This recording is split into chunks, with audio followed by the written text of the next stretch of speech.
Kalian YouTuber pemula? Nah, pastinya kalian sebagai YouTuber pemula nggak mau kan kalau gagal di karir kalian di YouTube ya. Walaupun kalian itu awalnya iseng, tapi kan pengennya iseng-iseng berhadiah. Pengen kayak orang-orang sebulan dapat berapa digit, sebulan dapat 10 juta, 20 juta, bahkan sampai 1 juta. Nah, santai aja. Di sini aku mau ngasih saran ke teman-teman berdasarkan pengalaman aku dan pembelajaran aku, biar teman-teman nggak jadi YouTuber yang gagal. Nah, buat teman-teman yang baru gabung, welcome back in Faris Jenong. Nah, jadi kali ini gue mau sharing ke kalian berdasarkan pengalaman gue dan pembelajaran gue, biar kalian itu nggak jadi YouTuber yang gagal. Buat teman-teman yang belum subscribe, subscribe dulu. Yang belum di like dulu. Yang belum di komen dulu. Yang belum di share dulu aja.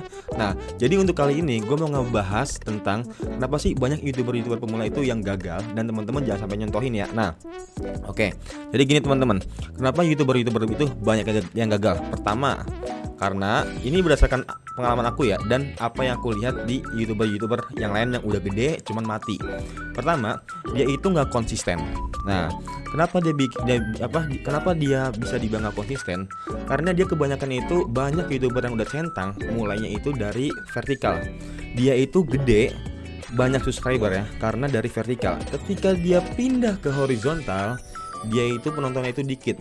Kalaupun dia nggak pindah, contoh misalnya hari ini dia live streaming, dua minggu kemudian karena ada kesibukan atau apapun itu, dia nggak live streaming dulu. Nah, baru live streaming itu 2 minggu kemudian. Nah, setelah itu algoritma itu langsung turun guys, dan yang biasanya itu yang tahun 1000, 2000 langsung yang jadi 30, 40, 50. Karena apa? Karena algoritmanya itu udah ngebaca kalau misalnya nih orang atau channel ini udah nggak aktif lagi. Jadi algoritma itu nggak ngebantu lagi buat nge-up video teman-teman semuanya. Nah, makanya itu sebisa mungkin teman-teman harus konsisten kalau udah mulai. Ya, sehari sekali lah minimal lah. Sesibuk-sibuknya kalian itu konsisten buat upload, buat live streaming, atau nggak kalian upload bentuk shorts. Nah, kurang lebih seperti itu. Bang, kok mana buktinya bang? Nah gini, ini aku ngambil contoh ya dari Bang Alka TV.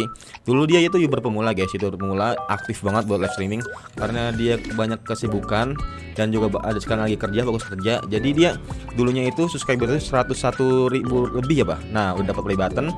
Nah, jadi kebetulan beliau itu udah nggak aktif lagi, dan dia dapat subscriber banyak itu dari vertikal. Ketika dia main live streaming horizontal, nah lihat ya, penontonnya jadi 117, 85. Nah, jadi menurun guys, dan dia udah nggak aktif lagi sekarang. Terakhir live streaming 2 minggu yang lalu. Kedua, Bang Trayzone Gaming. Nah, ini kebetulan teman aku, kenalan aku lah dari YouTube lah. Nah, di sini itu beliau itu dulu aktif banget buat live streaming Free Fire. Setiap hari, bahkan bisa dibilang ya kompetitor aku lah dalam live streaming Free Fire. Nah, makanya itu beliau tuh bener-bener live streamingnya itu subscriber itu dapat dari vertikal, bener-bener 100% dari vertikal. Makanya ketika beliau nggak live streaming sebentar, ada kegiatan atau nggak ketika dia live streaming lagi itu algoritmanya turun. Beliau ini sempet udah lama nge live streaming karena sibuk keluarga mungkin ya. Nah, kalau lihat tuh, populer itu bisa nyampe 169.000 yang nonton. Tapi akhir vertikalnya, walaupun vertikal tetap ya, dia penontonnya itu tetap 668. Karena apa? Karena itu salah satunya. Karena algoritmanya itu udah turun. Semakin lama kalian nggak live streaming, semakin lama kalian nggak upload konten, maka algoritma kalian makin menurun, dan YouTube mengklaim kalian kalau misalnya kalian itu nggak aktif lagi di YouTube. Nah, terus lu kok malah belajar dari orang lain bang? Kenapa lu nggak belajar di channel lu sendiri? Nah, gue juga mau ngasih tahu ke teman-teman kalau misalnya dulu itu gue tuh aktif juga guys, di live streaming vertikal. Nah, teman-teman bisa lihat nonton gue bisa sampai 272.000, 227.000. Nah, ketika gue pindah ke horizontal, alhamdulillahnya nggak terlalu ngebanting banget. Sekali gue live streaming horizontal tuh yang nonton tuh bisa 20-an, 30-an, dengan sekali gue view 892, 399. Nah, ya ini karena faktor gue perpindahan dari vertikal ke horizontal.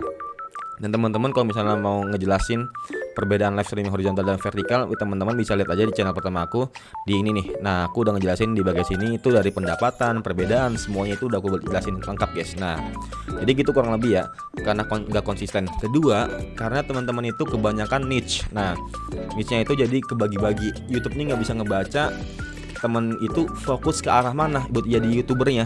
Misalnya hari ini ngupload masalah makanan, tentang makanan, terus besoknya itu ngupload tentang game, besoknya lagi ngupload tentang vlog, besoknya lagi ngupload tentang tentang horor. Nah, itu nggak jadi satu guys. YouTube juga bingung mau ngebacanya bingung. Habis itu apalagi merekomendasiin ke viewer-viewer bingung. Kan YouTube kan nggak mungkin merekomendasikan channel kalian, misalnya channel kalian itu tentang makanan, tentang mukbang, tapi direkomendasiin ke orang-orang yang suka main game atau nge-horror. Kan nggak satu linear, nggak satu jalan. Makanya itu YouTube harus tahu channel kalian itu pengen jadi apa, tujuannya apa. Nanti bakal dibantu untuk nge-up video-video kalian gitu ya, kurang lebih ya. Nah makanya itu kenapa niche itu perlu banget. Kalau misalnya teman-teman belum tahu niche, ya teman-teman bisa belajar sebulan, seminggu, 2 minggu. Teman-teman upload ngasal aja dulu nggak apa-apa. Nanti 3 minggu berjalan, minggu ketiga teman-teman bakal tahu, oh ternyata gue lebih cocoknya di sini, lebih nyamannya di sini, lebih enjoynya di sini. Nah ya udah, kalau misalnya ada enjoy, nyaman, banyak view juga, ya udah teman-teman fokus ke depannya kayak gitu. Gue juga dulu gitu guys di channel Faris Dunong. Nah jadi gue dulu itu masih uploadnya itu masih ngasal-ngasalan. Nah lu lihat nih, walaupun masih dikit ya, karena kan gue baru mulai beberapa bulan juga. Nah lu lihat tuh, gue ada yang ngevlog, ada yang edukasi, ada yang vlogger juga, gak jelas lah pokoknya lah. Nah akhirnya gue nemu jalan gue. Wah gue lebih nyaman nih ngebahas YouTube nih, karena beberapa teman gue itu banyak yang nanyain tentang YouTube gue. Banyak juga yang nanya-nanya tentang live streaming, tentang video, dan juga apapun itu di YouTube. Ya udah akhirnya gue bagiin aja di channel gue, biar sekalian gue nggak ngulang-ngulang lagi. Nah gitu guys ya. Ya udah, sekarang channel gue nih yang sekarang Faris Dunong nih fokus ke YouTube sebagai edukasi buat teman-teman, daripada teman-teman bayar kan ikut kelas YouTube yang berbayar. Nah gitu guys ya. Jadi mungkin itu aja, dan juga mungkin yang terakhir, tempat ketiga itu karena thumbnail dan judul kalian itu kurang menarik. Itu aja sih, itu sebagai pancingan lah. Teman-teman bisa lihat ya dari beranda ini, pasti teman-teman bakal ngeklik yang mana kan. Kalau misalnya teman-teman suka sama thumbnail dan juga judulnya sesuai dengan mood juga, sebenarnya sih mood tuh udah ngaruh banget ya. Ya kurang lebih seperti itu guys ya. Buat teman-teman sebagai YouTuber pemula, semangat terus, jangan lihat kanan kiri, fokus ke bidang kalian, fokus ke masa depan kalian, fokus ke channel kalian. Jangan sering ngebanding-banding channel kalian dengan orang lain. Ingat, orang itu mulai dengan keadaan yang berbeda-beda, dengan ilmu yang berbeda-beda. Jadi jangan samakan kalian dengan orang lain. Cukup dijadikan motivasi aja buat kedepannya, supaya teman-teman bisa jauh lebih baik dan bisa lebih konsisten lagi. Gue Faris Dunong, gue pamit undur diri. Semoga bermanfaat and see you next time. Bye.